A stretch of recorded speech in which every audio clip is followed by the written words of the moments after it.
আপনারা যারা যাই করছেন, আপনাদেরকে ভেঙে পড়তে হবেই। কারণ আপনার পাশের মানুষ, কাছের মানুষ, আত্মীয়, পরিবারের মানুষ, তারা ভেঙে ফেলার জন্যই অপেক্ষা করে। তারা আপনাকে সারাদিন বোঝাবে। এইসব করে কোনো লাভ হয় না। কি বা হয়? এই জায়গা থেকেই আপনি কিন্তু ডিপ্রেশনে যাবেন। ভয়ের জায়গাটা হচ্ছে এইটাই। আপনি হতাশ হবেন, ভেঙে পড়বেন, অনেক বেশি ডিপ্রেসড হবেন। এইটা কাটিয়ে উঠবেন কিভাবে? এইটা কাটিয়ে উঠতে হলে আজকে যাদের সাথে আপনার দেখা হচ্ছে সবার সাথে খুব ভালো সম্পর্ক রাখা চাই। কিন্তু সেটা কি হবে? এটা কি আদৌ সম্ভব?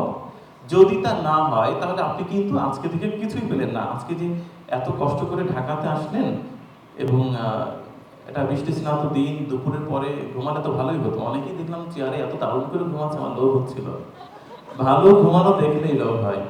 ঘুম তো আর যেন তেন ব্যাপার নয়।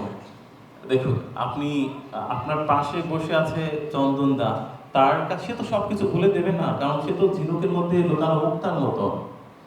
ঝিনুকের বুকের মধ্যে মুক্তা থাকে, কিন্তু ঝিনুক কিন্তু প্রদর্শন করে না, অহংকার করে না। সে সমুদ্রের তলতে সে নিশ্চুপ পড়ে রয়। রবীন্দ্রনাথের একটি উক্তি মনে পড়ছে, তুমি তো ঝিনুকের মতো নিশ্চুপ নহে, বুকের মধ্যে মহামূল্যবান মুক্তা রেখে সমুদ্রের তলদেশে নীরব পড়ে রও। এখন তাকে খোঁচাইতে হবে আপনার, বলতে হবে দাদা আমি তো আসলে এটা করতে চাই, আপনার হাতে কি সুযোগ আছে? ওনার অফিসে যাওয়ার পর আমি তো আই বিকেম ওয়ার্ডলেস। মানে আপনি বিশ্বাস করবেন না, এই মানুষ এত কিছু ভাবছে এবং এত দূর করছে, এত বড় বড় জায়গায় তার হাত, কল্পনাও করতে পারবেন না। এখন দেখেন, এই সমুদ্রগুলোকে আপনার ধরতে হবে। জল যদি নিয়ে আসতেই হয়, পুকুর থেকে কেন আনবেন? সমুদ্রের কাছে যাবেন, যেখান থেকে এক বালতি জল নিলে কমবে না। পুকুরের কাছে গেলে তো কমবে, পুকুর তো দিতে চাইবে না, বলবে কি না ভাই আমারই তো অল্প। সমুদ্র তো আপনাকে অনেক জল দিবে। এখন এই চন্দনটাকে আপনার ধরতে হবে, বলতে হবে যে ভাই আমি কি করব, আমি অত কিছু বুঝি না, আমাকে আপনার এই হেল্পটা করতেই হবে। দেখেন আসলে এত বেশি আগ্রহ নিয়ে চাইলে নিশ্চিত স্রষ্টাও তাকে তা পাইয়ে দেয়। খুব সহজ কথা, আপনার যেটা নিয়ে পাগলামি আপনি সেটাই ভালো করবেন। আপনি আজকের দিনটি লিখে রাখেন, আপনার যেটা নিয়ে ম্যাডনেস আপনি সেটাতেই বড় হবেন।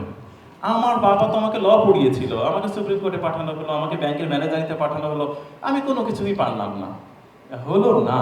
কিন্তু আমার যেটা ম্যাডনেস, আমার যেটা পাগল করে তুলতো, আমি সেটা করে বেড়াচ্ছি এবং আমি সেটা ছাড়া অন্য কিছুই করি না।